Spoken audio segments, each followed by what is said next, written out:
Elizabeth Smart was abducted from her Utah home. The abduction captured the nation's attention. Elizabeth Smart was taken from her bedroom in the middle of the night. Every parent's worst nightmare. Elizabeth, if you're out there, we're doing everything we possibly can to help you. If you haven't found them within 24 hours, they're more than likely dead. 39 hours after the disappearance. 4 weeks since an unknown gunman. I absolutely know Elizabeth is still alive. We were looking for a body at that point. Yes, I think I see that Emmanuel they're looking for. We're hoping someone would recognize this face. She called in and she said to the police, I know who that is. That's my brother. He's a very manipulative human being. He's a dangerous, bad guy. If he really does have something to do with it, there's a really good chance that she's still alive. They had a veil that would cover them, so all you could see were their eyes. When I got out of my car, her eyes welled up with tears. Why didn't she run? Why didn't she escape when she could? This girl needed somebody to save her. Can't believe this kind of stuff happens. What I saw there was not the same Elizabeth that left. The details of her kidnapping ordeal were so awful that for 10 years, Elizabeth Smart has fought to keep them private. June 4th, 2002, around 2 a.m., Elizabeth woke abruptly. Someone was there, in her bedroom. I had heard the words, I have a knife at your neck. Don't make a sound. Get up and come with me. I had felt the knife line across my neck. I could feel its edge.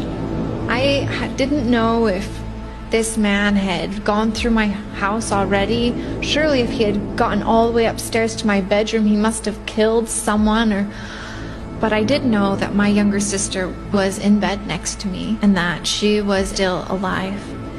And I didn't want to even begin to imagine what would happen to her if I didn't go with this man. So I immediately got up and I did exactly everything that he said. This man, he took me up through my backyard. We were about to cross this last street when all of a sudden he pushed me down behind a bush.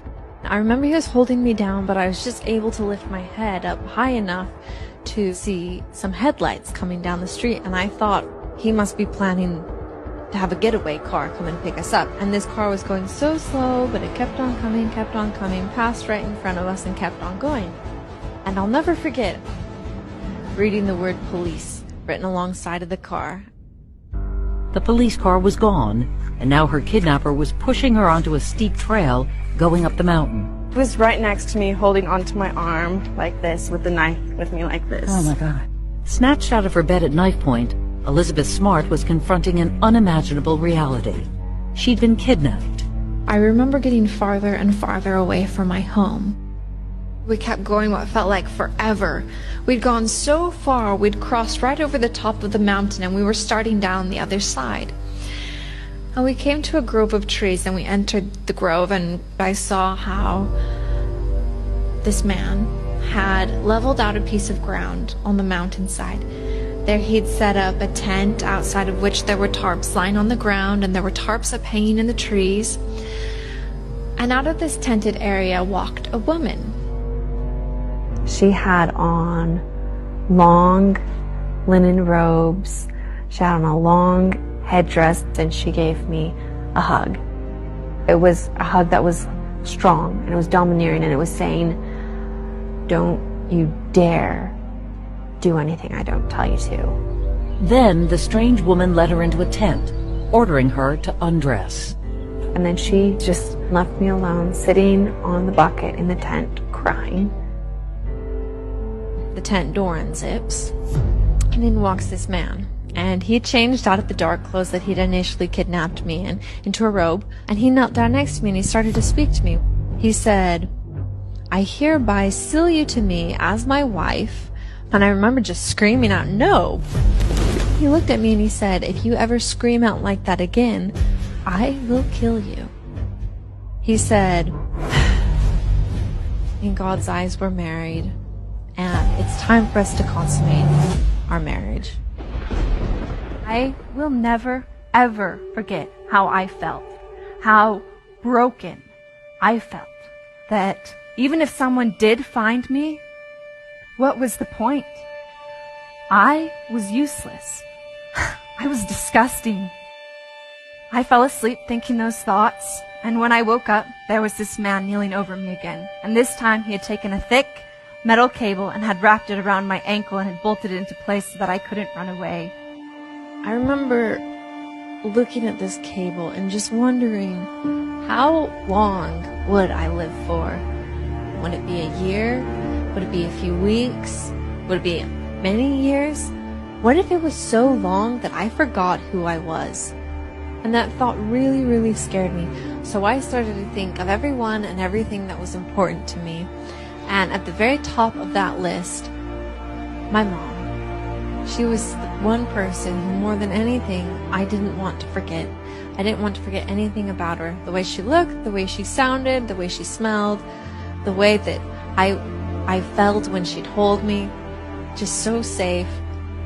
And as I sat there trying to just absolutely engrave each of these memories on my brain, I had one very specific memory come to mind.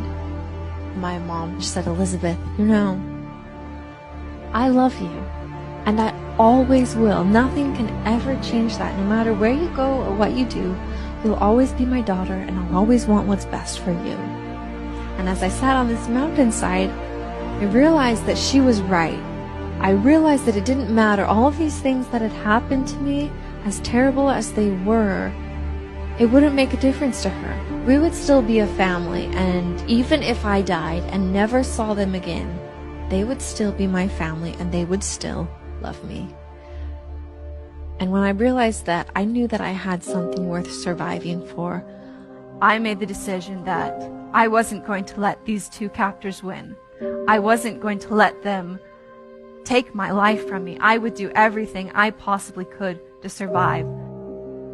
And I'll never forget the day, 9 months later, we were walking up State Street in Salt Lake City.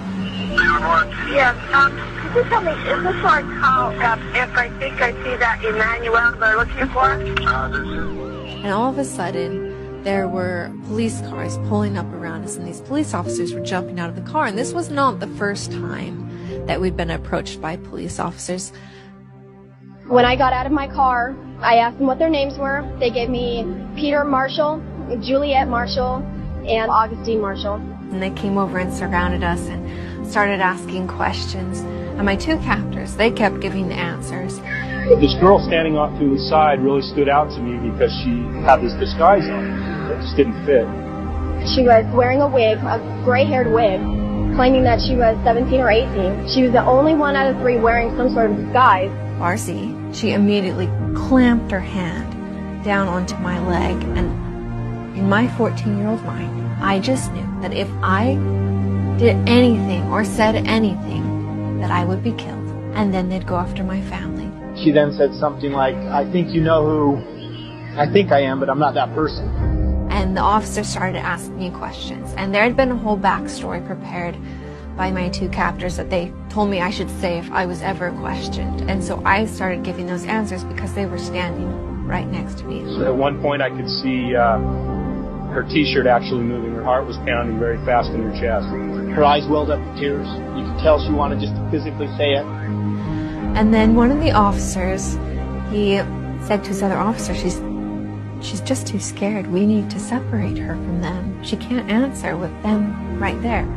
And then finally, one of the officers said, "Well, if you're Elizabeth Smart, your family misses you so much, and they love you so much, and they have never given up hope on you the entire 9 months you're gone.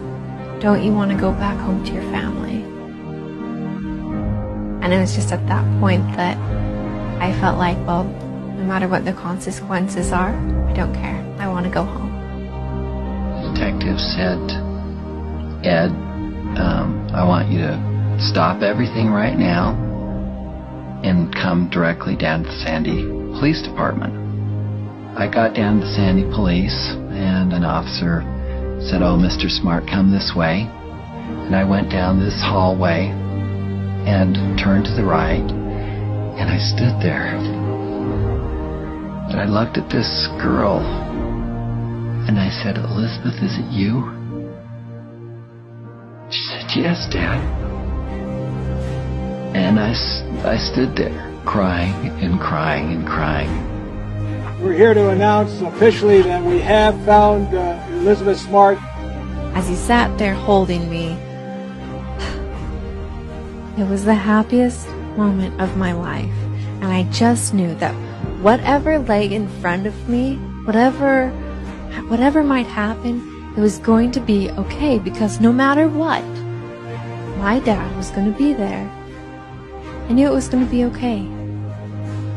She's sharing her story to help other victims of abuse, hoping that even with all its terrible details, it will help them move on, just like she has. I want to reach out to those survivors and those victims. I want them to know that these things do happen, but that it doesn't mean that you have to be defined by it for the rest of your life. You can move forward and you can be happy. I think it's first important to note that everyone is different. For me, I had what I would consider a lot of different kinds of therapy. I'm grateful that I can make a difference. I'm grateful that I can speak out. I know that when we are faced with trials, we have a choice. We can give in and surrender, or we can fight and we can move forward. It's not what happens to us that defines who we are, it's what we decide to do. It's our choices that define who we are. Don't give up. Don't surrender. Move forward, because you never know what you'll be able to do with it. You'll never know the lives you'll be able to touch.